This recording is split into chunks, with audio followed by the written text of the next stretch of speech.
നമസ്കാരം സുഹൃത്തുക്കളെ, ഏവർക്കും എയിം സ്റ്റഡി സെന്ററിന്റെ മറ്റൊരു ക്ലാസ്സിലേക്ക് സസന്തോഷം സ്വാഗതം. നമ്മൾ 8ാം ക്ലാസ്സിലെ പാഠപുസ്തകമാണ് പഠിച്ചുകൊണ്ടേയിരിക്കുന്നത്. 8ാം ക്ലാസ്സിലെ 4ാമത്തെ പാഠമായ സർവസമവാക്യങ്ങൾ എന്ന പാഠമാണ് നമ്മൾ ഇന്ന് പഠിക്കാൻ പോകുന്നത് കേട്ടോ. വളരെ ഇമ്പോർട്ടന്റ് ആയിട്ടുള്ള ഒരു ചാപ്റ്റർ ആണ്. ഐഡന്റിറ്റീസ് എന്നുള്ളൊരു ചാപ്റ്റർ ആണ്. നമ്മൾ ഏകദേശം കുറെ ഐഡന്റിറ്റീസ് ഈ ചാപ്റ്ററിന് നമ്മൾ പഠിക്കുന്നുണ്ട്. നമുക്ക് അറിയാവുന്ന കുറെ കാര്യങ്ങളുണ്ട്. അപ്പോൾ ബോറടിക്കാതെ മാക്സിമം പ്രൂഫുകളൊക്കെ നമുക്ക് അവോയ്ഡ് ചെയ്ത് കാര്യത്തിലേക്ക് മാത്രം കടന്ന് പഠിക്കാം കേട്ടോ. ഈ എഴുതിയിരിക്കുന്ന ഒക്കെ നമ്മുടെ ഐഡന്റിറ്റീസ് ആണ്, നമുക്ക് ആവശ്യമുള്ള ഐഡന്റിറ്റീസ് ആണ് കേട്ടോ. ഇനി തുകകളുടെ ഗുണനം. ഒരു ചതുരത്തിന്റെ നീളം 12 സെന്റിമീറ്റർ, വീതി 7 സെന്റിമീറ്റർ, പരപ്പളവ് എത്രയാണ്? 12 × 7 നോക്കിയാൽ മതിയല്ലോ. ഇനി 3 സെന്റിമീറ്റർ അങ്ങോട്ട് കൂട്ടിയാലോ നമ്മുടെ പരപ്പളവ് എന്ത് മാറും? ലെങ്ത് എന്ന് പറയുന്നത് എന്തായിട്ട് മാറും? 12 + 3 × 7 എന്നാക്കണം. ഈ 12 + 3 × 7 പകരം ഈ രണ്ട് ചതുരത്തിന്റെയും കൂടി പരപ്പളവ് നമ്മൾ തുക കണ്ടാലും പോരെ നമുക്ക് കിട്ടാൻ. അപ്പൊ 12 × 7 കാണുമ്പോൾ നമുക്ക് ഇത്രയും ഭാഗത്തിന്റെ കിട്ടും. അതേപോലെ 3 × 7 കാണുമ്പോൾ നമുക്ക് ഇത്രയും ഭാഗത്തിന്റെ കിട്ടും. അത് രണ്ടും കൂടി കൂട്ടിയാലും നമുക്ക് ഈ ഫുൾ ഫിഗറിന്റെ കിട്ടത്തില്ലേ? അപ്പോ 12 × 7 + 3 × 7 ചെയ്യുമ്പോഴും നമുക്ക് എന്ത് തന്നെയാണ് കിട്ടുന്നത്? ഈ പറഞ്ഞ ആളെ തന്നെയാണ് കിട്ടുന്നത്. അതായത് ഫുൾ ചതുരത്തിന്റെ പരപ്പളവ് തന്നെയാണ് കിട്ടുന്നത്. ഇനി കൂടിയത് 21 ആണെന്ന് ഇതിൽ നിന്ന് കാണാമല്ലോ. കൂടിയ പരപ്പളവ് എന്ന് പറയുന്നത് 21 ആണ്. ഇനി അത് തന്നെ മുകളിലേക്കും 2 സെന്റിമീറ്റർ ആണ് കൂട്ടുന്നതെങ്കിലോ, സൈഡിലേക്ക് കൂട്ടിയത് നമ്മൾ മനസ്സിലാക്കി, മുകളിലേക്കാണ് കൂട്ടുന്നതെങ്കിലോ ഈ ചെറിയ ചതുരത്തിന്റെ കൂട്ടണം. അപ്പൊ 12 × 2 24 ആണ് അതിന്റെ പരപ്പളവ്. അതേ പ്ലസ് 12 × 7 ആയ ഇതിന്റെ പരപ്പളവ് കൂടി കൂട്ടണം. അപ്പോഴും നമുക്ക് കിട്ടിയത് എന്താണ്? ആ കൂടിയ ഭാഗത്തിന്റെ പരപ്പളവ് നമുക്ക് ഇതിന്റെ കൂട്ടത്തിൽ കൂട്ടേണ്ടി വന്നു. ഇനി സർവസമവാക്യം എന്ന് പറഞ്ഞു കഴിഞ്ഞാൽ ഈ ഒരു സമവാക്യത്തിൽ x എന്ന സംഖ്യ 1 ആയി എടുത്താൽ മാത്രമാണ് ശരിയാകുക. ഈ സമവാക്യമോ x ആയി ഏത് സംഖ്യ എടുത്താലും ശരിയാകും. എല്ലാ സംഖ്യകൾക്കും ശരിയാകുന്ന സമവാക്യത്തെ സർവസമവാക്യം എന്നാണ് പറയുന്നത്. അതായത് ഒരു ഇക്വേഷൻ നമ്മൾ എഴുതി, ഒരു സമവാക്യം നമ്മൾ എഴുതി, അതിലെ വേരിയബിൾസിന് അല്ലെങ്കിൽ ലെറ്റേഴ്സിന് ഏത് സംഖ്യ കൊടുത്താലും അത് കറക്റ്റ് ആണ് എന്ന് പറയാൻ പറ്റുന്ന അങ്ങനെയുള്ള ഇക്വേഷൻസിനെയാണ് നമ്മൾ സർവസമവാക്യങ്ങൾ. സർവം എന്ന് പറഞ്ഞാൽ എല്ലായിടത്തും എന്നല്ലേ? എല്ലായിടത്തും അത് ശരിയായിട്ട് വരുന്ന രീതിയിലുള്ള സമവാക്യങ്ങളാണ് സർവസമവാക്യങ്ങൾ. ഇനിയും നിങ്ങൾക്ക് സർവസമവാക്യങ്ങൾ എന്താണെന്ന് മനസ്സിലായില്ലെങ്കിൽ നമ്മുടെ a+b² എന്ന് കേട്ടിട്ടില്ലേ? a² + 2ab + b². ഇത് സർവസമവാക്യത്തിന് ഒരു എക്സാമ്പിൾ ആണ്. ഇപ്പൊ ഏകദേശം നമ്മുടെ ചാപ്റ്റർ എന്തിനെ പറ്റിയിട്ടാണെന്ന് മനസ്സിലായി കാണുമല്ലോ. ഇനിയിപ്പോ നമ്മൾ എന്താ ചെയ്തത്? ഇങ്ങോട്ടും കൂട്ടിയായിരുന്നു. അപ്പൊ ഇവിടെ ഒരു ചതുരമായിട്ട് വന്നു അല്ലെ? ഈ ചതുരത്തിന്റെ നോക്കിക്കേ, ഈ ഭാഗം ലെങ്ത് എന്ന് പറയുന്നത് 3, ബ്രെഡ്ത്ത് എന്ന് പറയുന്നത് 2. 3 × 2 6 ആണ് അതിന്റെ പരപ്പളവ് എന്ന് പറയുന്നത്. അപ്പൊ ഇവിടെ 6 വന്നു. ഇതിങ്ങനെ നമ്മൾ കൂട്ടി കൊണ്ടുപോവാണ് കേട്ടോ. ഇനി ഈ ഒരു വലിയ സാധനത്തിന്റെ മുഴുവൻ ചോദിച്ചാൽ നമ്മൾ എന്ത് പറയും? ഇതിന്റെ ഏരിയ പ്ലസ് ഇതിന്റെ ഏരിയ പ്ലസ് ഇതിന്റെ ഏരിയ പ്ലസ് ഇതിന്റെ ഏരിയ പ്ലസ് ഇതിന്റെ ഏരിയ പ്ലസ് ഇതിന്റെ ഏരിയ, ഇതെല്ലാം കൂടി കൂട്ടിയതാണ് വലിയ ആളുടെ പരപ്പളവ് എന്ന് പറയുന്നത്. ഇനി വലിയ ആളുടെ പരപ്പളവ് ഇങ്ങനെ കൂട്ടാതെ നമ്മൾ എങ്ങനെ എഴുതും? 12 + 3 × 7 + 2. ഇങ്ങനെ എഴുതിയാലും നമുക്ക് കിട്ടുന്നത് അത് തന്നെയാണ്. നോക്കിക്കേ, 12 + 3 × 7 + 2 എന്ന് ചെയ്താലും ഓരോന്ന് ആഡ് ചെയ്ത് കിട്ടിയാലും നമുക്ക് കിട്ടുന്ന സാധനം എന്ത് തന്നെയാണ്? ആ വലിയ ചതുരത്തിന്റെ പരപ്പളവ് തന്നെയാണ്. അപ്പൊ രണ്ടും ഈക്വൽ ആണ് എന്നുള്ള കാര്യം മനസ്സിലായല്ലോ. ഇനി ഇവിടെ ചെയ്തത് എന്താണ് എന്നതാണ് ചോദിച്ചിരിക്കുന്നത്. അതാണ് ഞാനിവിടെ പറഞ്ഞത്. ഓരോന്നിന്റെയും ആഡ് ചെയ്തിരിക്കുകയാണ്. ഇനി 12 × 7 15 × 9 ആക്കാൻ 15 × 9 12 + 3 × 7 + 2 എന്ന് പിരിച്ചെഴുതി. 12 കൊണ്ട് 7നെയും 2നെയും ഗുണിച്ചു. ഇതിപ്പോ നമ്മളിപ്പോ പറഞ്ഞ കാര്യം തന്നെയാണ് എഴുതിയിരിക്കുന്നത്. 15 × 9 എന്നുള്ളത് വരുത്തിയിരിക്കുകയാണ് കേട്ടോ. അവിടെ നമ്മൾ 12 + 3 7 × 7 + 2 എന്ന് പറഞ്ഞു എന്ന് മാത്രം. ഇതുപോലെ 13 × 15 14 × 16 ആക്കാൻ എന്ത് കൂട്ടണമെന്ന് നോക്കാം. 13 × 15 ആണ് നമ്മുടെ കയ്യിലുള്ളത്. അതിനെ 14 × 16 ആക്കണമെങ്കിൽ 13നോട് 1 കൂട്ടണം, 15നോടും 1 കൂട്ടണം. ഇങ്ങനെ കൂട്ടി കിട്ടുന്നത് എന്ത് തന്നെയാണ്? 14 × 16 തന്നെയാണ്. ഇനി നമ്മൾ ചെയ്യുന്നത് എന്താണെന്ന് വെച്ചാൽ ഇങ്ങനെ നമുക്കൊരു സാധനം കിട്ടിയാൽ നമ്മൾ ഓൾറെഡി ഇതിനു മുന്നേ ചെയ്തിട്ടുണ്ട്. x+1 × x+2 എന്നൊക്കെ പറഞ്ഞ് നമ്മൾ ചെയ്തിട്ടില്ലേ. ഇതിപ്പോ നമ്മൾ എന്താ ചെയ്തിരുന്നത്? എക്സ് കൊണ്ട് എക്സിനെ ചെയ്യും, എക്സ് കൊണ്ട് 2നെ ചെയ്യും, 1 കൊണ്ട് എക്സിനെ ചെയ്യും, 1 കൊണ്ട് 2നെ ചെയ്യും. എല്ലാം നമ്മൾ ഗുണിക്കും, എന്നിട്ട് എല്ലാം കൂടി തുക കാണും. അതാണ് ഇവിടെ പഠിക്കാൻ പോകുന്നത് കേട്ടോ. ഇവിടെ 13 കൊണ്ട് 15നെ ചെയ്തു, 15നെ ചെയ്തു എന്ന് പറഞ്ഞാൽ ഗുണിച്ചു. 13 × 15, 13 × 1, 1 × 15, 1 × 15 പറഞ്ഞു, 1 × 1. ഇത്രയും ചെയ്ത് കഴിയുമ്പോഴാണ്, ഇതെല്ലാം ചെയ്ത് നമ്മളെല്ലാം കൂടി പ്ലസ് ചെയ്യുമ്പോൾ നമുക്ക് എന്ത് കിട്ടും? അതായത് കൂട്ടേണ്ടത് 13 + 15 + 1, അതായത് 29 ആണെന്ന് കിട്ടും. രണ്ട് കണക്കിലും ഒരു തുകയെ മറ്റൊരു തുക കൊണ്ട് ഗുണിക്കുകയാണല്ലോ ചെയ്തത്. ഒരു സാധനത്തിനെ മറ്റൊരു സാധനം വെച്ച് ഗുണിക്കുകയാണ് ചെയ്തിരിക്കുന്നത്. ഇതിനുള്ള പൊതുവായ രീതി എന്താണ്? അതിസംഖ്യകളുടെ തുകയെ തുക കൊണ്ട് ഗുണിക്കാൻ ആദ്യത്തെ തുകയിലെ ഓരോ സംഖ്യയെയും രണ്ടാമത്തെ തുകയിലെ ഓരോ സംഖ്യ കൊണ്ടും ഗുണിക്കണം. നോക്കിക്കേ, 26ഉം 74ഉം. 26നെ എങ്ങനെ സ്പ്ലിറ്റ് ചെയ്തു? 20 + 6 എന്ന് എഴുതി. 74നെ എങ്ങനെ സ്പ്ലിറ്റ് ചെയ്തു? 70 + 6 എന്ന് എഴുതി. ഇനി അവരെന്താ ചെയ്തിരിക്കുന്നത്? ആദ്യത്തെ തുകയിലെ ഓരോ സംഖ്യയെയും അപ്പുറത്താളെ വെച്ച് ഗുണിച്ചു. 20 × 70, 20 × 4. 6 × 70, 6 × 4. 20 × 70, 20 × 4. 6 × 70, 6 × 4. ഇതെല്ലാം കൂടി കൂട്ടി കിട്ടുമ്പോൾ നമുക്ക് കിട്ടും 26 × 74. ചെയ്തു നോക്കാതെ, അതായത് ഈ ചെയ്യലൊക്കെ നമുക്ക് എളുപ്പമല്ലേ. 20 × 7 1400 വേഗം കിട്ടും. 2 × 4 80, 6 × 7 42, 6 × 4 24. ഇതെല്ലാം കൂട്ടാനും എളുപ്പമല്ലേ. നമ്മൾ ഇത് 26 × 74 ഇങ്ങനെ ചെയ്ത് നോക്കേണ്ട സമയം വേണ്ട ഇങ്ങനെ ചെയ്യുമ്പോൾ, അല്ലെ? അതിന് വേണ്ടിയിട്ടാണ്. പക്ഷെ ഇത് അറിഞ്ഞിരിക്കണം. അറിഞ്ഞാൽ മാത്രമേ അങ്ങനെ നമുക്ക് ചെയ്യാൻ സാധിക്കുള്ളൂ. അതേപോലെ 103നെ 100 + 3 എന്നെടുത്തു, 205നെ 200 + 5 എന്നെടുത്തു. അങ്ങനെ ഓരോന്നും ഓരോ സംഖ്യയിലും ഇതിലെ ഓരോ സംഖ്യയെയും അതിലെ ഓരോ സംഖ്യ കൊണ്ട് ഗുണിച്ചിട്ട് തുക കാണുകയാണ് ചെയ്തിരിക്കുന്നത്. ഇനി തുകകളുടെ ഗുണനത്തെ കുറിച്ച് പറഞ്ഞ കാര്യം ബീജഗണിതത്തിൽ എഴുതാം. അതായത് x+y × u+v എന്ന് പറഞ്ഞാൽ രണ്ട് സാധനങ്ങളുണ്ട്. x+y × u+v എന്ന് പറഞ്ഞു കഴിഞ്ഞാൽ x ന്റെ u അതായത് xu, x ന്റെ v അതായത് xv, y ന്റെ u yu, y ന്റെ v yv. കാര്യം മനസ്സിലായോ? ഓരോന്നിനെയും ഓരോന്ന് വെച്ചിട്ട് ഗുണിക്കണം, എന്നിട്ട് അവയുടെ എല്ലാം തുക കാണണം. ഇങ്ങനെ ചെയ്തു കഴിഞ്ഞാൽ നമുക്ക് കാൽക്കുലേഷൻ ചെയ്യാതെ തന്നെ നമുക്ക് ഉത്തരത്തിലേക്ക് എത്താൻ സാധിക്കും. ഈ സൈഡിൽ എന്താണ് പറഞ്ഞിരിക്കുന്നതെന്ന് നോക്കാം. ഗുണനക്രിയ 24 × 36 സാധാരണ രീതിയിൽ കണക്കാക്കുന്നത് ഇങ്ങനെയാണ് ചെയ്യുന്നത്.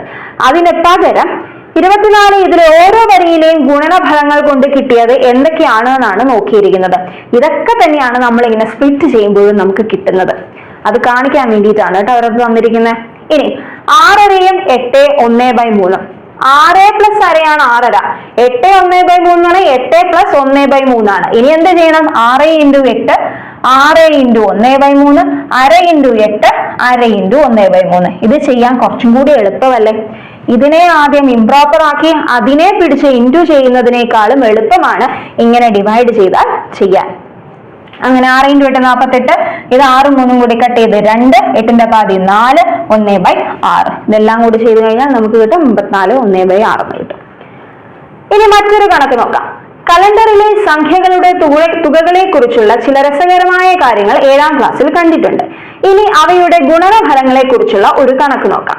കലണ്ടറിലെ ഏതെങ്കിലും ഒരു മാസം എടുത്ത് ഒരു സമചതുരത്തിൽ വരുന്ന 4 സംഖ്യകൾ അടയാളപ്പെടുത്തുക. ഏതെങ്കിലും ഒരു 4 സംഖ്യ അടയാളപ്പെടുത്തി കോണോട് കോൺ വരുന്ന സംഖ്യകൾ ഗുണിച്ചു നോക്കൂ. 6 × 14, 13 × 7. ഇവ തമ്മിലുള്ള വ്യത്യാസം എടുത്തു നോക്കൂ, അത് 7 ആണ്. ഇതുപോലെ സമചതുരത്തിനുള്ളിൽ വരുന്ന മറ്റു 4 സംഖ്യകൾ എടുത്തു നോക്കൂ. 22, 30, 23, 29. ഇതാണ് എടുത്തിരിക്കുന്നത്. 22, 23, 29, 30. ഇങ്ങനെ ചെയ്തപ്പോൾ 660, ഇങ്ങനെ ചെയ്തപ്പോൾ 667. ഡിഫറൻസ് എത്രയാണ്? 7 തന്നെയാണ്, അല്ലെ? വ്യത്യാസം എപ്പോഴും 7 തന്നെ ആകാൻ കാരണം എന്താണ്? ബീജഗണിതം ഉപയോഗിച്ചു നോക്കാം. എന്തിനാണ് ഇവിടെ ബീജഗണിതം ഉപയോഗിച്ചത്? എപ്പോഴും 7 തന്നെയാണ് വരുന്നത് എന്ന് ഉറപ്പിക്കാനാണ് ഇവിടെ ബീജഗണിതം ഉപയോഗിച്ചത്. നമ്മൾ എപ്പോഴും ബീജഗണിതം ഉപയോഗിക്കുന്നത് അതിന് വേണ്ടിയിട്ടാണ് കേട്ടോ. ഇങ്ങനെ ഒരു പൊതുവായ കാര്യം കറക്റ്റ് ആണ് എന്ന് ഉറപ്പിക്കാൻ വേണ്ടിയിട്ടാണ്. സമചതുരത്തിലെ ആദ്യത്തെ സംഖ്യ എക്സ് എന്നെടുത്താൽ 4 സംഖ്യകൾ ഇങ്ങനെ എഴുതാം. X, X plus 1, X plus 7, X plus 8 എന്ന് എഴുതാം. ഇനി ഇതേ ഇൻറ്റു ഇത് ചെയ്താൽ എക്സ് ഇൻറ്റു എക്സ് പ്ലസ് 8 എന്ന് വരും. ഇതേ ഇൻറ്റു ഇത് ചെയ്താൽ X plus 1 into X plus 7 എന്ന് വരും. ഓരോ സംഖ്യയെയും മറ്റേതിന്റെ ഓരോ സംഖ്യ കൊണ്ട് ഗുണിക്കുക, തുക കാണുക. ഇവിടെ നോക്കിക്കേ, ഇങ്ങനെ വന്നു കഴിഞ്ഞപ്പോ ഒരു +7 വന്നില്ലേ. ഇനി ഇത് രണ്ടും കൂടി മൈനസ് ചെയ്താലോ, ഇവിടെയും x² + 8x ഉണ്ട്, ഇവിടെയും x² + 8x ഉണ്ട്. അത് രണ്ടും കൂടി 0 ആകും. ബാക്കിയുള്ളത് 7 മാത്രമല്ലേ. അപ്പോ ഡിഫറൻസ് എന്ന് പറയുന്നത് അല്ലെങ്കിൽ വ്യത്യാസം എന്ന് പറയുന്നത് എപ്പോഴും 7 തന്നെയാണെന്ന് നമ്മൾ തെളിയിച്ചു. ഇനി വേറൊരു കണക്ക്, ചുവടെ കാണിച്ചിരിക്കുന്നത് പോലെ ഒരു ഗുണപട്ടിക ഉണ്ടാക്കിയിട്ട് എന്ത് ചെയ്യണം? കലണ്ടറിൽ ചെയ്തതുപോലെ സമചതുരത്തിനുള്ളിൽ വരുന്ന 4 സംഖ്യകൾ അടയാളപ്പെടുത്തുക. അവർ 4 സംഖ്യകൾ അടയാളപ്പെടുത്തിയിട്ടുണ്ട്.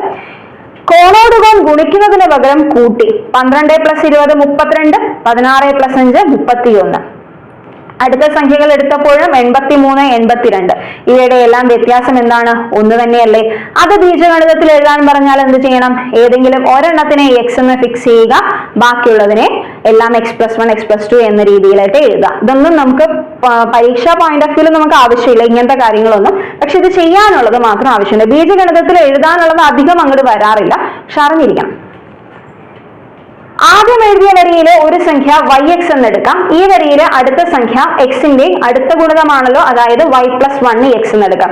അങ്ങനെ എടുക്കണം എന്ന് നിർബന്ധമില്ല. ഇത് x, ഇത് x + 1, ഇത് x + 2, അങ്ങനെ എടുത്താലും മതി ട്ടോ. ഇതിങ്ങനെ പഠിപ്പിച്ചു തരുന്നത് കൊണ്ട് കുട്ടികൾക്ക് ഇങ്ങനെ ചെയ്യാനേ നിവൃത്തിയുള്ളൂ. പക്ഷെ നമുക്ക് അതിന്റെ ആവശ്യമില്ല. നമുക്ക് കാര്യം എന്താണെന്ന് മാത്രം മനസ്സിലാക്കിയാൽ മതി. ഇനി ഇത് അതിന്റെ ബാക്കിയാണ്. അങ്ങനെ എടുക്കേണ്ട ആവശ്യമില്ലാത്തതുകൊണ്ടാണ് അത് അധികം പറയാത്തത്. ഇനി നമുക്ക് ചോദ്യത്തിലേക്ക് കിടക്കാം. ചുവടെ കാണിച്ചിരിക്കുന്നത് പോലെ സംഖ്യകൾ എഴുതുക. ഇങ്ങനെ സംഖ്യകൾ എഴുതി കലണ്ടറിൽ ചെയ്തതുപോലെ 4 സംഖ്യകളുള്ള ഒരു സമചതുരം അടയാളപ്പെടുത്തി കോണോടുകോൺ ഗുണിച്ച് വ്യത്യാസം കണ്ടുപിടിക്കുക. ഏത് സമചതുരത്തിലെയും 4 സംഖ്യകൾ എടുത്താൽ ഒരേ വ്യത്യാസമാണോ കിട്ടുന്നത്? 1, 2, 6, 7 ആണ് ഇപ്പൊ ഞാൻ എടുക്കുന്നത്. കോണോടുകോൺ ഗുണിക്കാൻ പറഞ്ഞിട്ടുണ്ടല്ലോ, കോണോടുകോൺ ഗുണിക്കുക. അപ്പൊ 7, 6 2 12. വ്യത്യാസമല്ലേ എടുക്കാൻ പറഞ്ഞ്? ഗുണിച്ച് വ്യത്യാസം കണ്ടുപിടിക്കുക. വ്യത്യാസം എന്താണ്? 5 ആണ് വരിക അല്ലെ. -5ന്റെ കാര്യം വിട്ടേരെ, 12 - 7 ചെയ്താൽ മതി. വ്യത്യാസം അത്രയുള്ള ഡിഫറൻസ് കാണാനേ പറഞ്ഞിട്ടുള്ളൂ. അപ്പൊ 5. ഏത് സമചതുരത്തിലെയും 4 സംഖ്യകൾ എടുത്താൽ ഒരേ വ്യത്യാസമാണോ കിട്ടുന്നത് നോക്കുക. പിന്നെ ഇത് അടുത്തത് വേണമെങ്കിൽ എടുത്തു നോക്കുക. 16, 21. 16, 21 വ്യത്യാസം 5 തന്നെയാണ്. അപ്പൊ ഏതെടുത്താലും അങ്ങനെ തന്നെയാണ്. ഇത് ബീജഗണിതം ഉപയോഗിച്ച് എഴുതുക. നോക്കിക്കേ, ഇത് x എന്നെടുത്താൽ ഇത് x + 1 ആണ്. ഇതോ x + 5 ആണ്. 1 + 5 അല്ലേ 6. അതേപോലെ 1 + 6 അല്ലേ 7. അപ്പൊ ഇതിനെല്ലാം ഞാൻ ഓരോ പേര് കൊടുത്തു. ബീജഗണിത രീതിയിൽ ഓരോ പേര് കൊടുത്തു. ഇനി എന്താണ് വേണ്ടത്? കോണോടുകോൺ ഗുണിക്കണം. അപ്പോ വലത് എപ്പോഴും ഇവിടെ അല്ലേ വരുന്നത്, അതുകൊണ്ട് നമ്മൾ വലത് എപ്പോഴും അങ്ങോട്ട് എഴുതിയിട്ട് x + y 5 × x + 1 ഗുണിച്ചു -x × x + 6. ഞാനിവിടെ ചെയ്തത് എന്താണ്? ആദ്യം അവർക്കൊക്കെ ഒരു പേര് കൊടുത്തു. ആദ്യത്തേതിന് ഞാൻ x എന്ന് കൊടുത്തു. രണ്ടാമത്തേത് ഓട്ടോമാറ്റിക്കലി x + 1 ആയിരിക്കും. അടിയിലുള്ളത് x + 5ഉം തൊട്ടിപ്പുറത്ത് x + 6ഉമാണ് ഉള്ളത്. ഇനി എന്ത് ചെയ്യണം? ഓരോന്നിനെയും മൾട്ടിപ്ലൈ ചെയ്യാം. x² + x 1 × x + 5x + 5 - x × x x², x × 6 6x ബ്രാക്കറ്റിൽ. ഇനി x² + x + 5x എന്ന് പറഞ്ഞാൽ 6x + 5 - എന്ന് പറയുമ്പോൾ ബ്രാക്കറ്റ് ഓപ്പൺ ചെയ്താൽ ഉള്ളിലുള്ള സംഖ്യകളുടെ എല്ലാം മുന്നിലുള്ള ചിഹ്നങ്ങൾ മാറും. ഓർമ്മയുണ്ടാവണം, മുന്നിലുള്ള ചിഹ്നങ്ങൾ മാറും. അപ്പൊ പ്ലസ് എന്താവും? മൈനസ് ആവും. മൈനസ് പ്ലസ് ആകും. -6x. 6xഉം -6xഉം ക്യാൻസൽ ചെയ്ത് പോയി. x² -x² ക്യാൻസൽ ചെയ്ത് പോയി. അവ തമ്മിലുള്ള വ്യത്യാസം എന്ത് വന്നു? 5 വന്നു. നമുക്ക് നേരത്തെ ചെയ്തപ്പോഴും 5 തന്നെയല്ലേ വന്നത്. ഇങ്ങനെയാണ് ബീജഗണിത രീതി ഉപയോഗിച്ച് നമ്മൾ ചെയ്യുന്നത്. ക്ലിയർ ആയോ? അടുത്തത് 4 സംഖ്യകളുള്ള സമചതുരത്തിന് പകരം 9 സംഖ്യകളുള്ള ഒരു സമചതുരം എടുത്ത് 4 മൂലകളിലുമുള്ള സംഖ്യകൾ മാത്രം അടയാളപ്പെടുത്തുക. കോണോടുകോൺ ഗുണനഫലങ്ങളുടെ വ്യത്യാസം എന്താണ്? അതായത് വ്യത്യാസം എന്താണെന്ന് നോക്കണം, അത് ബീജഗണിതം ഉപയോഗിച്ച് വിശദീകരിക്കണം. അപ്പൊ ആദ്യം വ്യത്യാസം എന്താണെന്ന് നോക്കാം. 20 × 8 10 × 18 നോക്കേണ്ടത്. അപ്പൊ ഇത് 160 180, വ്യത്യാസം 20. ഇനി ബീജഗണിതം ഉപയോഗിച്ച് നോക്കാം. ഇതിനെ ഞാൻ x എന്ന് കൊടുത്താൽ ഇത് x+2 ആണ്. ഇതെന്താണ്? x+10 ആണ് അല്ലെ. 8 ഉം 10 ഉം 18, 8 ഉം 12 ഉം 20 ആയല്ലോ. ഇനി കോണോടുകോൺ ഇതിൽ നിന്ന് നോക്കിയാൽ മതി എന്താണ് ആഡ് ചെയ്തിരിക്കുന്നത്. 8 ഉം 10 ഉം അല്ലേ 18. അപ്പൊ 8-ന് ഞാൻ x എന്ന് കൊടുത്താൽ അടുത്തത് 10 തന്നെ ആയിരിക്കും അല്ലെ. ക്ലിയർ അല്ലേ? ഇനി അപ്പൊ എല്ലാത്തിലും എഴുതി നോക്കണം എന്നില്ല, നമുക്ക് ആവശ്യമുള്ളത് മാത്രം നമ്മൾ എഴുതിയാൽ മതി. ഇനി എന്ത് വേണം? കോണോടുകോൺ ഗുണിക്കണം. അപ്പൊ x+10 × x+2 ഗുണിച്ചിട്ട് മൈനസ് ചെയ്യണം. x × x+12 ഇതും ഗുണിച്ചു ഇതും ഗുണിച്ചു. ഇനി ഓരോന്നും നമ്മൾ ഗുണിക്കുകയാണ്. x² + 2x + 10x + 20 -x² - 12x. എന്തുകൊണ്ട് -12x എഴുതിയേ? കാരണം മൈനസ് ഓഫ് അകത്ത് വന്നു കഴിഞ്ഞാൽ ആ പ്ലസ് അങ്ങ് മാറും. അത് ആദ്യം നമ്മൾ ചെയ്തു എന്ന് മാത്രമേ ഉള്ളൂ. -12x ഉം 2x ഉം 10x ഉം കൂടി കൂട്ടിയാലും 12nx ആണ്. അപ്പൊ അതും കട്ടായി പോയി. x² ഉം കട്ടായി പോയി. ബാക്കിയുള്ളത് 20 മാത്രമാണ്. നമുക്ക് ബീജഗണിതം ഉപയോഗിച്ച് മനസ്സിലായി വ്യത്യാസം 20 തന്നെയാണ്. ഏത് നമ്പർ എടുത്താലും 20 തന്നെയാണ് എന്ന് മനസ്സിലായി. ക്ലിയർ ആയോ? അതിനാണ് ബീജഗണിതം ഉപയോഗിക്കുന്നത്. ഇനി അടുത്തതിലേക്ക് വരാം. നേരത്തെ കണ്ട ഗുണന പട്ടികയിൽ 9 സംഖ്യകളുടെ ചതുരം എടുത്തു. ഇവിടെ മൂലകളിലുള്ളവരുടെ എന്തെടുക്കണം? കോണോടുകോൺ തുകകളുടെ വ്യത്യാസം. കോണോടുകോൺ തുകകൾ എടുക്കണം. അതായത് 6 + 20 ഉം 12 + 10 ഉം 26 ഉം 22 വ്യത്യാസം 4. ഇത് x എന്ന് എടുത്താൽ ഇത് x+4 ആണ്. ഇത് x+6 ആണ്. ഇത് 6 ഉം x+14 ആണ്. 14 6 ആണ് 20. ഇനി നമുക്ക് എന്ത് ചെയ്യണം? കോണോടുകോൺ തുക എടുക്കണം. തുക എടുക്കുക എന്ന് പറഞ്ഞു കഴിഞ്ഞാൽ x + x+14 x + x+14 minus x+6 + x+4 x+6 + x+4. അപ്പൊ 2x + 14 minus 2x + 10 minus of വന്നില്ലേ? അപ്പൊ അത് തുറക്കുമ്പോ സൈൻ ചേഞ്ച് ചെയ്യും. -2x -10 എന്ന് വരും. -2x ഉം 2x ഉം കട്ട് ചെയ്ത് പോയി. 14 ന്ന് 10 പോയാൽ 4. നമുക്ക് ഉത്തരം 4 തന്നെ ആയിരുന്നില്ലേ? 14 ന്ന് 10 പോയാൽ 4. ക്ലിയർ ആയോ? അപ്പൊ നമ്മൾ ബീജഗണിത രീതി ഉപയോഗിച്ച് ചെയ്യുന്നത് എങ്ങനെയെന്ന് മനസ്സിലായോ? നിങ്ങൾ അറിഞ്ഞിരിക്കുക കേട്ടോ. ബീജഗണിതം ഉപയോഗിച്ച് വിശദീകരിക്കുക. ഇനി ചുവടെയുള്ള ക്രിയകൾ നോക്കുക. ഇതിന്റെ അടുത്ത ഒരു ലൈൻ വരയ്ക്കാനാണ് പറഞ്ഞിട്ടുള്ളത്. ഇങ്ങനെ പറയുമ്പോൾ നിങ്ങൾ എന്താ ചെയ്യണമെന്ന് വെച്ച് കഴിഞ്ഞാൽ ഇത് ഓർഡറിലാണ് പോകുന്നത്. അടുത്ത ലൈനൊക്കെ വരയ്ക്കാൻ പറഞ്ഞാൽ 1 2 3 4 അടുത്ത എന്തായിരിക്കും? 5 ആയിരിക്കും. 4 5 6 7 8 ആയിരിക്കും. 2 3 4 5 6 4 3 4 5 6 7 -2 തന്നെയാണ് എല്ലായിടത്തും. അപ്പൊ അതിന് വ്യത്യാസമില്ല. അപ്പൊ അടുത്തൊരു വരി എന്ന് പറയുന്നത് ഇതാണ്. ഇനി ചോദിച്ചിരിക്കുന്നത് എന്താണ്? ഇവിടെ ഒന്ന് നോക്കിക്കേ. 1 2 3 4 ഇതില് ആദ്യത്തെ സംഖ്യയും അവസാന സംഖ്യയും കൂടെയുള്ള ഗുണനം എന്ന് പറയുന്നത് ഈ നടുക്ക് കിടക്കുന്ന രണ്ടുപേരുടെ ഗുണിക്കലിന്റെ -2 ആണ്. ഗുണിച്ചിട്ട് അതിൽ നിന്ന് 2 കുറച്ചതാണ്. അതായത് അടുത്തടുത്ത 4 എണ്ണൽ സംഖ്യകൾ ഇതേപോലെയുള്ളവയിൽ ആദ്യത്തെയും അവസാനത്തെയും സംഖ്യകളുടെ 1 × 4 എന്ന് പറയുന്നത് ഗുണനഫലവും നടുവിലെ 2 ഗുണനഫലവും തമ്മിലുള്ള ബന്ധം, അവർ തമ്മിലുള്ള വ്യത്യാസം എന്താണ്? -2 ആണ്. വ്യത്യാസം -2 അല്ല 2 ആണ്. ഇതും 2 × 3 തമ്മിലുള്ള വ്യത്യാസം എന്താണ്? ഇവർ തമ്മിലുള്ള വ്യത്യാസം എന്ന് പറയുന്നത് ഇങ്ങോട്ടും ഇങ്ങോട്ടും, അല്ലെങ്കിൽ അവർ തമ്മിലുള്ള വ്യത്യാസം എന്ന് പറയുന്നത് 2 ആണ്. നോക്കിക്കേ, ഇയാളെ പിടിച്ച് ഇപ്പുറത്തേക്ക് ഇടുകയോ ഇയാളെ പിടിച്ച് ഇപ്പുറത്തേക്ക് ഇടുകയോ ഈ 2നെ പിടിച്ച് ഇപ്പുറത്തേക്ക് ഇടുകയോ നമുക്ക് ചെയ്താൽ നമുക്ക് എന്ത് കിട്ടും? അവ തമ്മിലുള്ള വ്യത്യാസം 2 ആണ് എന്ന് കിട്ടും. ഇനി ആണോ എന്ന് നമുക്ക് നോക്കാം.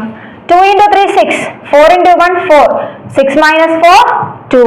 നമുക്ക് കിട്ടിയില്ലേ വ്യത്യാസം 2 ആണോ എന്നുള്ളത്? അത്രേ ഉള്ളൂ. ഈ പൊതുതത്വം ബീജഗണിതത്തിൽ എഴുതി കാരണം വിശദീകരിക്കുക. ഇത് ബീജഗണിതത്തിൽ എഴുതണമെങ്കിൽ 1 2 3 4. ആദ്യത്തേത് ഞാൻ x എന്നെടുത്തു. x plus 1, x plus 2, x plus 3. നമുക്ക് എന്തായിരുന്നു വേണ്ടത്? ആദ്യത്തേതും അവസാനത്തേതും തമ്മിലുള്ള ഗുണനഫലം, അതായത് x into x plus 3. അതും ഇവര് തമ്മിലുള്ള ഗുണനഫലവും x plus 1 into x plus 2ന്റെ ഗുണനഫലവും തമ്മിലുള്ള വ്യത്യാസം 2 ആണോ എന്ന് നമുക്ക് നോക്കണം. ഇവിടെ നോക്കാം. X square plus 2x plus X plus 2 minus X square minus 3x. 2x plus X 3x ആണ്, മൈനസ് 3x കട്ടായി, എക്സ് സ്ക്വയർ കട്ടായി, നമുക്ക് ബാക്കി ആകെ 2 മാത്രമേ ഉള്ളൂ. അപ്പൊ മനസ്സിലായി, അവയുടെ വ്യത്യാസം 2 ആണ്. ക്ലിയർ ആയോ? ഇനി അടുത്തത് നോക്കാം. 46 into 28 എന്ന ഗുണനഫലം കണ്ടുപിടിക്കാനുള്ള ഒരു രീതി ചുവടെ കൊടുത്തിരിക്കുന്നു. ഈ രീതി സമയം കിട്ടുമ്പോൾ ഒന്ന് നോക്കുക. ഇതിന്റെ ചെറിയൊരു വേർഷൻ ഞാൻ കാണിച്ചത്. ഈ രീതിയൊന്നും നമുക്ക് പഠിക്കേണ്ട ആവശ്യമില്ല. ഇത് ആക്ച്വലി പഠിക്കേണ്ട ആവശ്യമില്ല എന്നല്ല, ഏറ്റവും എളുപ്പമുള്ള രീതിയാണ്. പക്ഷെ ആ എഴുതിയിരിക്കുന്നത് മനസ്സിലാക്കാൻ ഇത്തിരി പാടുള്ളത് കൊണ്ട് ഞാൻ അതിനെ എളുപ്പത്തിലാക്കി കാണിച്ചു തരാം. വേദിക് മാത്തമാറ്റിക്സ് നിങ്ങൾ കേട്ടിട്ടുണ്ടാവും. വേദിക് മാത്സിൽ ഈ ഗുണിക്കലൊന്നും നമ്മൾ ചെയ്യുന്ന രീതിയിലേ അല്ല ചെയ്യുന്നത്. അവരെങ്ങനെയാ ചെയ്യുന്നത് എന്ന് വെച്ചാൽ, ഇവിടെ നമുക്ക് എന്തൊക്കെയാ ഗുണിക്കേണ്ടത്? 46ഉം 28 ഇങ്ങനെയല്ലേ ഗുണിക്കണ്ടേ? ഇവരാദ്യം ചെയ്യുന്നത് ദാ ഈ ആൾക്കാരെ ഗുണിക്കും. 4 into 2 8. ഇവരെയാണ് നമ്മൾ ആദ്യം ഗുണിക്കുന്നത്. അല്ലെങ്കിൽ ഞാൻ വേറൊരു കാര്യം പറഞ്ഞുതരാം. 46ഉം 28. ആദ്യം നമ്മൾ ഇവിടുന്ന് തുടങ്ങാം. ഇപ്പൊ ടെക്സ്റ്റിലുള്ളതാണ് ഇവിടുന്ന് തുടങ്ങിയിട്ടുള്ളത്. ശരിക്കും ബുക്കിലുള്ളത് ഇങ്ങനെയാണ് കേട്ടോ. 6 into 8 48 അല്ലേ? 8 ഇവിടെ എഴുതി, 4 ഞാൻ ഇവിടെ എഴുതി, അതവിടെ ഇരിക്കട്ടെ. ഇനി അവര് ചെയ്യുന്നത് എന്താണ്? 4 into 8 32. തലയിൽ ഉണ്ടാവണം കേട്ടോ, നമ്മുടെ തലയിൽ ഉണ്ടാവണം. 4 into 8 32, 6 into 2 12, 4 4 പ്ലസ് ഈ ഒരു 4ഉം കൂടി ചേർത്ത് 48. 8 ഇവിടെ എഴുതി, 4 ഇവിടെ തന്നെ എഴുതി. അതായത് 8ന്റെ കൂടെ ഇപ്പൊ കിട്ടിയ 4ഉം കൂടെ നമ്മൾ എഴുതി. ഇനി 4 into 2 ചെയ്യും. ആദ്യം ഇത് ചെയ്തു, പിന്നെ ഇത് 2ഉം ചെയ്തു, പിന്നെ ഇത് ചെയ്തു. 4 into 2 8, 8 4 12. ഉത്തരം 1288. ഇതാണ് വേദിക് മാത്സിൽ നമ്മൾ ചെയ്യുന്ന ഗുണിക്കൽ എന്ന് പറയുന്നത്. ഇതാണ്. ഇതിപ്പോ വേറെ ഏതെങ്കിലും ഒരു നമ്പർ ഇട്ട് ചെയ്ത് നോക്കാനാണ് അവർ പറഞ്ഞിരിക്കുന്നത്. നമ്മൾ 12 into 11 ചെയ്യാം. ആദ്യം നമ്മൾ ചെയ്യേണ്ടത് 2 into 1, പിന്നെ ചെയ്യേണ്ടത് 1 into 1 1, 1 into 2 2, അത് രണ്ടും കൂടി കൂട്ടി അപ്പൊ 3 എന്ന് വന്നു. പിന്നെ 1 into 1 1, 132 എന്ന് വരും. 132 എന്ന് വരും. അപ്പൊ നമ്മുടെ ഉത്തരം 132 എന്ന് വേഗം കിട്ടി. 12 into 11 ചെയ്ത് നോക്കാതെ തന്നെ. ഇനി ഇത് ബീജഗണിത രീതിയിലൊന്നും ചെയ്യേണ്ട ആവശ്യമില്ല. നമ്മൾ ഒരുപാട് അത്രയും ഡീപ്പായിട്ട് ഈ ഒരു സംഭവത്തിലേക്ക് പോകേണ്ട ആവശ്യമില്ല. ഇനി തുകയുടെ വർഗം 51 സ്ക്വയർ എത്രയാണ് എന്നതാണ് ചോദിച്ചിരിക്കുന്നത്. അപ്പൊ 51 സ്ക്വയർ എന്നുള്ളത് നമ്മൾ ചെയ്യുന്നത് എങ്ങനെയാണെന്ന് വെച്ചാൽ 50 plus 1, അതായത് 51നെ നമ്മൾ എങ്ങനെയാക്കി മാറ്റി? 50 plus 1 എന്നാക്കിയിട്ട് 50 plus 1 into 50 plus 1 ചെയ്താൽ 51 into 51 ആയില്ലേ? അതാണ് നമ്മളിവിടെ ചെയ്യുന്നത്.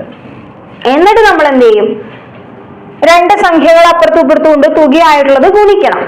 50 into 50, 50 into 1, 1 into 50, 1 into 1. എന്നിട്ട് ഇത്രയും ചെയ്ത് കഴിയുമ്പോഴത്തേക്കും നമുക്ക് ഇതെല്ലാം കൂടി ആഡ് ചെയ്യുമ്പോൾ നമുക്ക് ഇതിന്റെ ഉത്തരം കിട്ടുന്നതാണ് അവർ പറയുന്നത്. ഇതില് x plus 1 ഹോൾ സ്ക്വയർ എന്ന് ഇട്ട് കഴിഞ്ഞാൽ x plus 1 into x plus 1 എന്നായില്ലേ? x into x, x into 1, 1 into x, 1 into 1. അതാണ് ഓരോന്നും ചെയ്യുന്നു. ഓരോന്നും ചെയ്യണം. ഒരു സംഖ്യ എടുത്താൽ അതുകൊണ്ട് അപ്പുറത്തേതിലുള്ള ഇപ്പൊ അപ്പുറത്തെ 3 എണ്ണം ഉണ്ടോന്ന് വിചാരിക്കും. എക്സ് പ്ലസ് 1+1 എന്നുണ്ടായിരുന്നെങ്കിൽ 3 എണ്ണം ചെയ്യണമായിരുന്നു. ഇവിടെ നമുക്ക് 2 എണ്ണേ ഉള്ളൂ.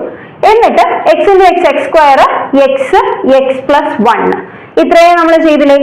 ഇത് എക്സ് ഇൻറ്റു എക്സ് പ്ലസ് 1 എന്ന് പറയുന്നത് 2x+1 ആണല്ലോ. ഇപ്പോൾ x+1 ഹോൾ സ്ക്വയർ എന്ന് പറയുന്നത് x² + 2x+1 ആയി. ക്ലിയർ ആയോ? നമ്മൾ ഇത് ചെയ്യുന്നു. ഇതൊന്നും പഠിച്ചു വെക്കേണ്ട ആവശ്യമില്ല കേട്ടോ, ഇതൊന്നും പഠിച്ചു വെക്കേണ്ട ആവശ്യമില്ല. ഇത് ചെയ്യാനുള്ള വഴി മാത്രം മനസ്സിലാക്കുക. ഇങ്ങനെ 2 സാധനം തന്നു കഴിഞ്ഞാൽ ഇത് ഇങ്ങനെ ക്രോസ് ചെയ്ത് അല്ലെങ്കിൽ ഓരോന്നിനെയും നമ്മൾ മൾട്ടിപ്ലൈ ചെയ്താൽ നമുക്ക് ഉത്തരം കിട്ടും. അത്രയും മാത്രം നിങ്ങൾ മനസ്സിലാക്കിയാൽ മതി. 61 സ്ക്വയർ എങ്ങനെ എഴുതാം? 60 + 1 സ്ക്വയർ എഴുതാം. 60 + 1 സ്ക്വയർ എന്ന് പറഞ്ഞു കഴിഞ്ഞാൽ എന്താണ്? നമ്മൾ ഇപ്പോഴാണ് നമ്മൾ a+b ഹോൾ സ്ക്വയർ പഠിക്കുന്നത് കേട്ടോ, വരുന്നേ ഉള്ളൂ. 60 സ്ക്വയർ പ്ലസ് 2 × 60 × 1 പ്ലസ് 1 സ്ക്വയർ. ഇത് ഇത്രയും വലിച്ചു നീട്ടാതെ നമുക്ക് സംഭവത്തിലേക്ക് കടക്കാം. അപ്പൊ 75 സ്ക്വയർ എന്നുള്ളത് 70 + 5 ഹോൾ സ്ക്വയർ എന്ന് എഴുതാം. 103 സ്ക്വയർ എന്നുള്ളത് 100 + 3 ഹോൾ സ്ക്വയർ എന്ന് എഴുതാം. 2 അഭിസംഖ്യകളുടെ തുകയുടെ വർഗം സംഖ്യകളുടെ വർഗങ്ങളുടെയും ഗുണനഫലത്തിന്റെയും 2 മടങ്ങിന്റെയും തുകയാണ്. അതായത് x+y ഹോൾ സ്ക്വയർ എന്ന് പറഞ്ഞാൽ ഈ സംഖ്യയുടെ വർഗത്തിന്റെയും ഈ സംഖ്യയുടെ വർഗത്തിന്റെയും ഈ 2 സംഖ്യകളുടെയും 2 മടങ്ങിന്റെയും തുകയുടെ ഫലമാണ്. ക്ലിയർ ആയോ? ഈ എഴുതിയിരിക്കുന്നത് സിമ്പിൾ ആയിട്ട് എഴുതിയിരിക്കുന്ന ഇത് വളരെ ഇമ്പോർട്ടന്റ് ആയിട്ടുള്ള കാര്യമാണ്. അപ്പൊ 10 എന്ന് പറഞ്ഞാൽ 10 +1/2 ഹോൾ സ്ക്വയർ. അപ്പൊ 10 സ്ക്വയർ എടുക്കുന്നു, 1/2 സ്ക്വയർ എടുക്കുന്നു, 2 × 10 × 1/2 കൂടി എടുക്കുന്നു. ക്ലിയർ ആയോ? ഇനി ചുവടെയുള്ള സംഖ്യകളുടെ വർഗങ്ങൾ നമുക്ക് നോക്കാം. മനക്കണക്കായിട്ടാണ് ചെയ്യാൻ പറഞ്ഞിട്ടുള്ളത്. മനക്കണക്കായിട്ട് എങ്ങനെ ചെയ്യുന്നതെന്ന് വെച്ച് കഴിഞ്ഞാൽ 52 സ്ക്വയർ അല്ലേ, 50 + 2 സ്ക്വയർ ആണല്ലോ. അപ്പൊ 50 സ്ക്വയർ എന്ന് പറഞ്ഞു കഴിഞ്ഞാൽ 2500. 50 + 2 സ്ക്വയർ അല്ലേ, അപ്പൊ 2 സ്ക്വയർ എന്ന് പറഞ്ഞാൽ 4.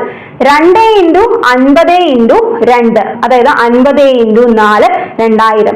അപ്പം 50 × 4 200. എല്ലാം കൂടി കൂട്ടി കഴിഞ്ഞാൽ നമുക്ക് എന്ത് കിട്ടും? ഇതിന്റെ ആൻസർ കിട്ടും 2704 എന്ന് കിട്ടും. 2500 4 200 കൂട്ടി കൂട്ടിയാൽ 2704 എന്ന് കിട്ടും. ഇതാണ് മനക്കണക്കായിട്ട് ചെയ്തത്. അടുത്തത് 105 ആണെങ്കിലോ 100 + 5 100ന്റെ സ്ക്വയർ കാണാം, 5ന്റെ സ്ക്വയർ കാണാം, 2 × 100 × 5 അതായത് 200 × 5 കാണാം. എല്ലാം കൂടി കൂട്ടാം, ഉത്തരവായി. 20 + 1/2 സ്ക്വയർ എന്ന് പറഞ്ഞാൽ 20 എന്ന് പറഞ്ഞാൽ 20 + 1/2 square 20 square plus 1/2 square plus 2 × 20 × 1/2. ഇനി 20 സ്ക്വയർ എന്ന് പറഞ്ഞു കഴിഞ്ഞാൽ 20 × 20 400. 1/2 സ്ക്വയർ എന്ന് പറഞ്ഞാൽ 1/4 പ്ലസ് 20. അപ്പൊ 420 കാര്യം മനസ്സിലായോ? ഇനി 10.2 ആണെങ്കിലോ 10 + 0.2 ഹോൾ സ്ക്വയർ. അപ്പൊ 10 സ്ക്വയർ 0.2 ഹോൾ സ്ക്വയർ പ്ലസ് 2 × 10 × 0.2. അപ്പൊ 10 സ്ക്വയർ എന്ന് പറഞ്ഞാൽ 100. 2 സ്ക്വയർ 4 ആണ്. അപ്പൊ 0.2 സ്ക്വയർ എന്ന് പറഞ്ഞു കഴിഞ്ഞാൽ 0.2 സ്ക്വയർ എന്ന് പറഞ്ഞാൽ 0.04. 2 × 10 എന്ന് പറഞ്ഞു കഴിഞ്ഞാൽ 20. 20 × 0.2 എന്ന് പറഞ്ഞാൽ 2 × 4 40. അതിനകത്ത് ഒരു പോയിന്റ് ഇപ്പുറത്തേക്ക് കൊടുത്തു കഴിഞ്ഞാൽ 4 എന്ന് വരും. അപ്പൊ നമുക്ക് എന്ത് കിട്ടും? 104.04 എന്ന് കിട്ടും. ക്ലിയർ ആയോ? 100 + 104.04. അടുത്തത് പൂർണ്ണവർഗങ്ങളുടെ ചില ക്രമങ്ങൾ എങ്ങനെ കിട്ടുന്നുവെന്ന് ഈ തത്വം ഉപയോഗിച്ച് മനസ്സിലാക്കാം. ഉദാഹരണമായി ഈ ക്രിയകൾ നോക്കൂ. 1 × 3 എന്ന് പറയുന്നത് 3 ആണ്. ഈ 3 എങ്ങനെ കിട്ടി? 2 സ്ക്വയറിൽ നിന്ന് 1 കുറച്ചാൽ മതി. 2 × 4 എന്ന് പറഞ്ഞാൽ 8. അത് 3 സ്ക്വയറിൽ നിന്ന് 1 കുറച്ചാൽ മതി. 3 × 5 15 ആണ്. 4 സ്ക്വയറിൽ നിന്ന് 1 കുറച്ചാൽ മതി. ഈ ക്രമത്തിലെ അടുത്ത കുറെ ക്രിയകൾ എഴുതി നോക്കൂ. ഇതുപോലെ തുടരുന്നുണ്ടോ? ഒന്നിട വിട്ട ഏത് 2 എണ്ണൽ സംഖ്യകളുടെയും ഗുണനഫലം ഇടവിട്ട സംഖ്യയുടെ വർഗത്തിന് 1 കുറവായിരിക്കുമോ എന്നാണ് നമ്മൾ ചോദിക്കുന്നത്. ഇത് ബീജഗണിതം ഉപയോഗിച്ച് കാണിക്കാനാണ് അവർ പറഞ്ഞിരിക്കുന്നത്. നോക്കിയേ, അവയുടെ ഗുണനഫലം x ഉം x + 2 എടുത്തു, അതായത് 3 ഉം 5 ഉം 2ഉം 4ഉം 1ഉം 3ഉം എന്ന് പറഞ്ഞു കഴിഞ്ഞാൽ ഒന്നിടവിട്ടതാണല്ലോ. എക്സും എക്സ് പ്ലസ് 2ഉം അത് ഇൻറ്റു ചെയ്ത് കഴിയുമ്പോൾ നമുക്ക് കിട്ടുന്നത് എക്സ് സ്ക്വയർ പ്ലസ് 2x എന്നുള്ളതാണ്. ഇത് വിട്ട സംഖ്യ എക്സ് പ്ലസ് 1 എന്നുള്ളതാണ്. 2ന്റെയും 4ന്റെയും ഇടയിലുള്ള സംഖ്യ വിട്ട സംഖ്യയാണ് ഈ 3 എന്ന് പറയുന്നത്. 3ന്റെ സ്ക്വയർ അതായത് എക്സ് പ്ലസ് 1ന്റെ സ്ക്വയറിനോട് 1 കുറച്ചാലും എന്ത് തന്നെയാണ് കിട്ടുന്നത്? എക്സ് സ്ക്വയർ പ്ലസ് 2x തന്നെയാണ് കിട്ടുന്നതെന്ന് ബീജഗണിതം ഉപയോഗിച്ച് നമ്മൾ തെളിയിച്ചു. അങ്ങനെ തെളിയിക്കേണ്ട ആവശ്യമില്ല. അതേപോലെ മറ്റൊരു കണക്ക് നോക്കിയാലോ. ഇവിടെ നോക്കിയേ 2 1 3 ആണ് പിക്ചറിലുള്ളത്. ഇവിടെ 3 2 5 ആണ്, 4 3 7 ആണ് പിക്ചറിലുള്ളത്. അതായത് ഈ തന്നിരിക്കുന്ന രണ്ട് സംഖ്യകളുടെയും തുകയാണ് ഇവിടെ, ഈ രണ്ട് സംഖ്യകളുടെയും തുകയാണ് ഇവിടെ, ഈ രണ്ട് സംഖ്യകളുടെയും തുകയാണ് ഇവിടെ. ഇവിടെ ഇതിന് എക്സ് എന്ന് കൊടുത്താൽ ഇത് എക്സ് പ്ലസ് 1, ഇതെന്താണ്? X plus 1. ഇത് എക്സ് ആണെങ്കിൽ ഇത് എക്സ് പ്ലസ് 1, എക്സ് പ്ലസ് 1 ആണ്. ഇത് രണ്ടും കൂടി കൂട്ടുമ്പോഴാണ് ഈ 5 എന്ന് വരുന്നത്. അതിവിടെ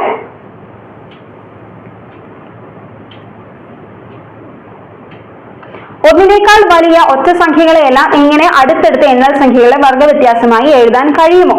ഒന്നിനേക്കാൾ വലിയ ഏത് ഒറ്റ സംഖ്യയും 2x + 1 എന്ന രൂപത്തിൽ എഴുതാമെന്ന് 7ാം ക്ലാസ്സിൽ കണ്ടല്ലോ. 2x എന്ന് പറഞ്ഞാൽ 2ന്റെ ഗുണിതമാണ്. അതിനോട് 1 കൂട്ടി കഴിഞ്ഞ് കഴിഞ്ഞാൽ 3 കിട്ടും. അപ്പൊ ഒന്നിനേക്കാൾ വലിയ ഏതൊരൊറ്റ സംഖ്യയും നമുക്ക് അങ്ങനെ എഴുതാം. ഇനി അടുത്തടുത്ത രണ്ട് വർഗ്ഗങ്ങളുടെ വ്യത്യാസമായി എങ്ങനെ എഴുതാം? എക്സ് സ്ക്വയർ എന്ന സംഖ്യയിൽ നിന്ന് എക്സ് പ്ലസ് 1 സ്ക്വയർ എന്ന സംഖ്യയിലെത്താൻ 2x + 1 എന്ന സംഖ്യയാണല്ലോ കൂട്ടേണ്ടത്.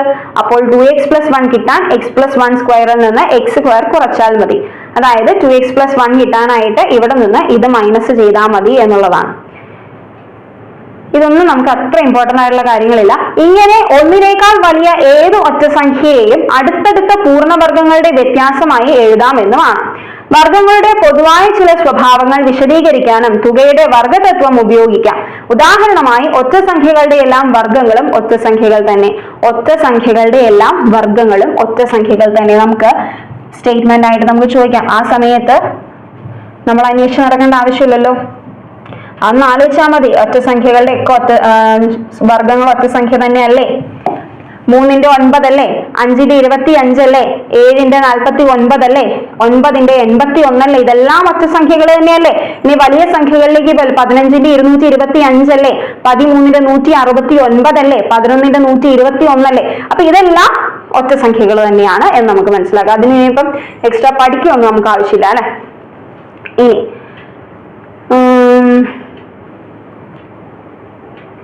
അതോടെ കാണിച്ചിരിക്കുകയാണ്. ഒറ്റ സംഖ്യ എന്ന് പറയുന്നത് 2x + 1 ആണല്ലോ. അതിന്റെ വർഗ്ഗം എടുത്തു കഴിഞ്ഞാൽ നമുക്ക് എന്ത് കിട്ടും? 4x² + 4x + 1 എന്ന് കിട്ടും. അതായത് 4x² + 4x എന്ന് പറഞ്ഞു കഴിഞ്ഞാൽ ഇതെല്ലാം ഇത്രയും ഭാഗം 4ന്റെയോ 2ന്റെയോ മൾട്ടിപ്പിൾസ് ആണല്ലോ. അതിനോട് ഒരൊന്നും കൂടി കൂട്ടിയാൽ നമുക്ക് എന്ത് കിട്ടും? ഓട്ടോമാറ്റിക്കലി നമുക്കൊരു ഓഡ് നമ്പർ ആണ് കിട്ടുക. ഒരു 2ന്റെ മൾട്ടിപ്പിളിനോട് 1 കൂട്ടിയാൽ ഓട്ടോമാറ്റിക്കലി ഓഡ് നമ്പർ ആണ് കിട്ടുക 2ന്റെ മൾട്ടിപ്പിളിനോട്. ക്ലിയർ ആണ്? ഇവിടെ മറ്റൊരു കാര്യം കൂടി കിട്ടിയത് എന്താണ്? 4x ഇവിടെ ഇവരെന്താ ചെയ്തതെന്ന് വെച്ചാൽ ഇതിനെ ഒന്നിച്ചെവിടെ കൊടുത്തിരിക്കുകയാണ്. ആ +1 അവിടെ വിട്ടിട്ട് ഇതിൽ 4x² + 4xന്റെ അടുത്ത് രണ്ടിടത്ത് 4 ഉണ്ടല്ലോ, ആ 4നെ പുറത്തേക്ക് എടുത്തു. പുറത്തേക്ക് എടുക്കുക എന്ന് പറഞ്ഞു കഴിഞ്ഞാൽ ഈ രണ്ടിടത്ത് നിന്ന് 4നെ പുറത്തേക്ക് എടുത്താൽ ബാക്കി ഇവിടെ ഉള്ളത് x² + x മാത്രമേ ഉള്ളൂ. ഇവിടുന്ന് 4നെ പുറത്തേക്ക് എടുത്തു, ഇവിടുന്ന് 4നെ പുറത്തേക്ക് എടുത്തു. അപ്പൊ 4 × x² + x എന്ന് മാത്രമേ ഉള്ളൂ. എക്സിനെ വേണമെങ്കിൽ നമുക്ക് പുറത്തേക്ക് എടുക്കാം. അപ്പോ 4x പുറത്തേക്ക് എടുത്തു കഴിഞ്ഞാൽ ഉള്ളിൽ ആരേ ഉള്ളൂ? ഇവിടെ ഒരു x ഉണ്ടാകും, ഇവിടെ ഒരു 1 ഉണ്ടാകും. ഒന്നുമില്ലാത്തടത്ത് നമ്മൾ 1 എഴുതണം. ക്ലിയർ ആണോ? ഒന്നുമില്ലാത്തടത്ത് 1 എഴുതണം. ഇനി 4x × x + 1 + 1നെ 4 കൊണ്ട് ഹരിച്ചാൽ ശിഷ്ടം 1 ആണെന്ന് കിട്ടി. അതായത് ഇതിനെ മൊത്തത്തിൽ 4 കൊണ്ട് ഹരിച്ചു കഴിഞ്ഞാൽ ഇത് ഹരിക്കും. 1നെ 4 കൊണ്ട് ഹരിക്കാൻ സാധിക്കില്ലല്ലോ. അപ്പൊ 1 റിമൈൻഡർ ആയിട്ട് നിൽക്കും, ശിഷ്ടമായിട്ട് നിൽക്കും. ഇതിൽ നിന്ന് ഏത് ഒറ്റ സംഖ്യയുടെ വർഗ്ഗത്തിനെയും 4 കൊണ്ട് ഹരിച്ചാൽ ശിഷ്ടം 1 ആണെന്ന് കാണാം. അല്പം കൂടി ആലോചിച്ചാൽ x + 1 ഇവ അടുത്തടുത്ത എണ്ണൽ സംഖ്യകളായതിനാൽ അവയിൽ ഏതെങ്കിലും ഒന്ന് ഇരട്ട സംഖ്യയാണ്. അതേതായാലും x × x + 1 ഇരട്ട സംഖ്യയാണ്. അതിനാൽ 4x × x + 1 എന്ന സംഖ്യ 8ന്റെ ഗുണിതമാണ്. അപ്പോൾ ഏതൊറ്റ സംഖ്യയുടെ വർഗ്ഗത്തിന്റെയും 8 കൊണ്ട് ഹരിച്ചാൽ ശിഷ്ടം 1 കിട്ടുമെന്ന് കാണാം. ഏത് ഒറ്റ സംഖ്യയുടെ വർഗ്ഗത്തിനെയും 8 കൊണ്ട് ഹരിച്ചാൽ ശിഷ്ടം 1 ആണ് കിട്ടുക. ഇനി നമുക്ക് ചോദ്യത്തിലേക്ക് കിടക്കാം അല്ലെ. അപ്പൊ ചോദ്യം നമുക്കൊരു കാര്യം ചെയ്യാം, ചോദ്യം അടുത്തൊരു ഭാഗമായിട്ട് നമുക്ക് നോക്കാം. അപ്പൊ ഇത്രയും നേരം നമ്മൾ പഠിച്ച ആ ബീജഗണിതത്തിന്റെ x + y² എന്നുള്ളതും x + y × u + v എന്നുള്ള ഫോർമുലയൊക്കെ ഒന്ന് അറിഞ്ഞിരിക്കുക. അത്രയും മാത്രമാണ് ഇത്രയും നേരം കൊണ്ട് നമ്മൾ പഠിച്ചത്. അപ്പൊ അടുത്ത ഭാഗത്ത് വീണ്ടും കാണുന്നത് വരേക്കും നന്ദി, നമസ്കാരം.